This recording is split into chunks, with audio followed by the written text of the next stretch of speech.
Ada pertanyaan Pak dari sahabat kita.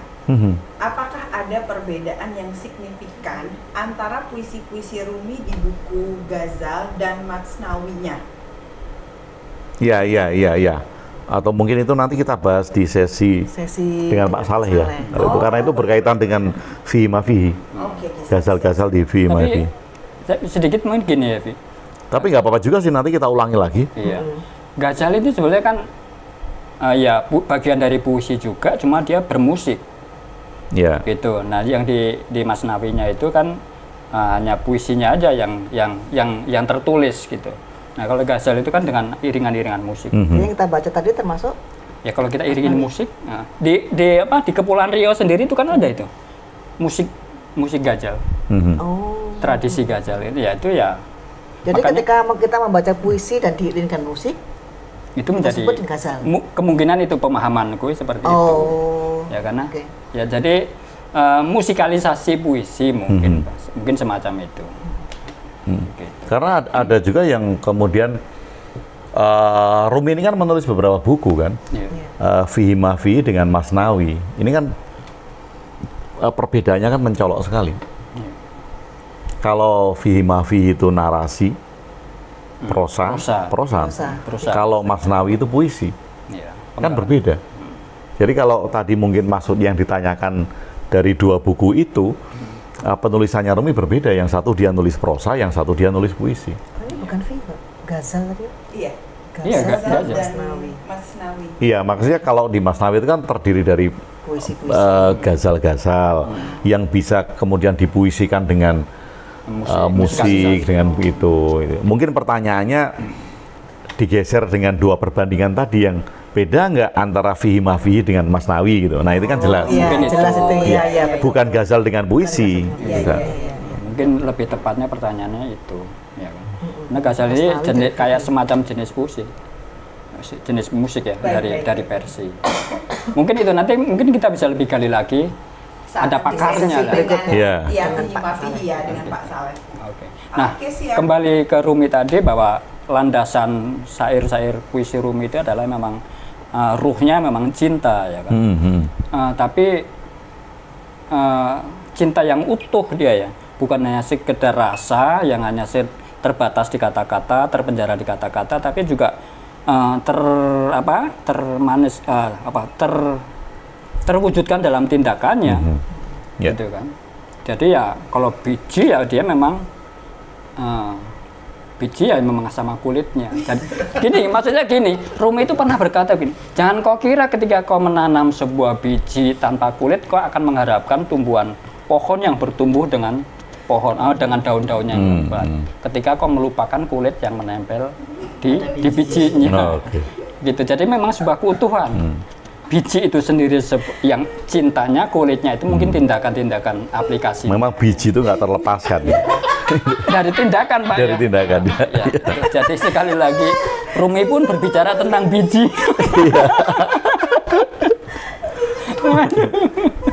Aduh. Kayak sebenarnya puisi Rumi itu kan juga sudah puisi-puisinya Rumi ya di Fihi ma Fihi juga ya sudah menggambarkan bahwa Rumi itu mengajak untuk melampaui pikiran. Jadi ketika sekarang itu ada meditasi melampaui pikiran, ada orang yang mengajak untuk melampaui pikiran. Ini kan sebetulnya bukan barang baru. Dan kalau kemudian dibilang di salah satu agama tidak ada melampaui pikiran gitu. Nah, Rumi itu kan di salah satu puisinya menyebut gini loh. Apapun yang mereka katakan atau pikirkan, aku tetap ada di dalam kau. Apapun loh, apapun yang mereka katakan atau pikirkan, aku tetap ada di dalam kau, karena kau adalah aku. Tak seorang pun dapat memahami hal ini sampai ia mampu melampaui pikirannya sendiri. Iya, jelas ya. Jelas banget kan, pelampuan kan. Pelampuan tentang diri, pelampuan tentang pikiran, pelampuan tentang aku, itu kan sebetulnya sudah sejak zaman dulu. Kaum tasawuf, kaum sufi ini mengajak untuk ke sana. Nah sekarang oleh kaum akal, kayak tadi pertanyaannya, kita kan hidup dengan berpikir. Bagaimana bisa melampaui pikiran itu, kembali nih kaum akal akan bertanya seperti itu.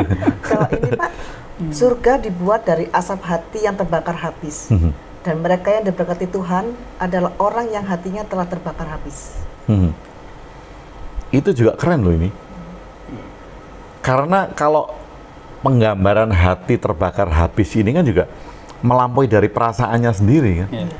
Karena kalau kita pun masih misalnya merasakan sedih, merasakan senang, itu kan persepsi kan. Kita berpersepsi itu menyenangkan bagi kita karena menguntungkan. Kita mempersepsikan peristiwa itu menjadi kesedihan karena itu merugikan. Kan hanya karena untung rugi kan. Misalnya saya kehilangan uang gitu. Karena itu merugikan bagi saya, maka kemudian saya akan bilang saya baru aja mengalami peristiwa yang sedih atau kecelakaan. Loh kenapa? Karena itu merugikan bagiku. Kalau saya barusan menerima hadiah uang tunai, itu pasti saya akan mempersepsikan itu sebagai kesenangan. Karena itu menguntungkan bagiku. Jadi masalah senang dan sedih ini kan karena kita itu untung atau rugi, kan persepsi. Kalau ini cocok apa dengan itu yang sering Bapak bilang bahwa ujungnya kesedihan adalah tawa, ujungnya tawa adalah tangis. Karena pelampauan. Kalau ketika kita melampaui persepsi pikiran kita sendiri, misalnya saya sedang sedih dan saya menangis, suatu saat kan saya akan melampaui tangisan saya akan melampaui sedih saya. Nah, ketika saya melampaui itu, saya akan menganggap bahwa ini menguntungkan bagi saya. Saya akan tertawa. Orang yang tertawa terus itu, sampai ujungnya dia bisa menjadi tangis. Karena bisa jadi pada saat habis tertawanya, dia akan menganggap semuanya useless. Itu bisa jadi. Karena yang inti itu bukan pada perasaan sedih atau senangnya kan. Melampaui rasa itu. Nah, kalau kita tidak menyadari tentang bahwa rasa itu adalah persepsi, kita akan terjebak dengan itu. Dan orang kadang terjebak dengan yang penting itu adalah rasa. Karena itu adalah kata-kata Tuhan gitu. Iya. Dan Rumi ini termasuk unik Pak ya. Udah sekian tahun tapi masih serasa masih hidup Pak ya. Jadi masih dibicarakan di mana-mana, ya kan? Artinya memang itu tidak terbatas waktu, ya kan? Itu puisi-puisinya kayaknya berlaku universal dan everlasting ya. Everlasting. Ya. Setiap puisi Pak Ben itu akan everlasting, karena dia bukan narasi kan, dia bukan deskriptif, sehingga setiap zaman orang yang membacanya dia akan punya persepsi sendiri, makanya dikatakan everlasting. Misalnya kita kaum baby boomers, kan udah lama ya baby boomers itu, membaca puisinya Rumi, ya perspektif kita adalah perspektif seumuran kita kan baby boomers.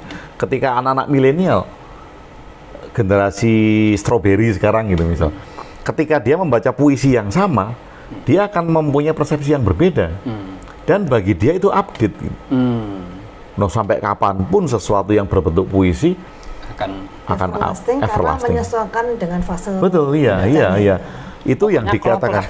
Betul, itu bukan yang dikatakan bahwa puisi itu sudah dijaga oleh Tuhan, kemudian dia akan kekal, akan berlaku selamanya. Bukan, nggak ada Tuhan yang menjaga.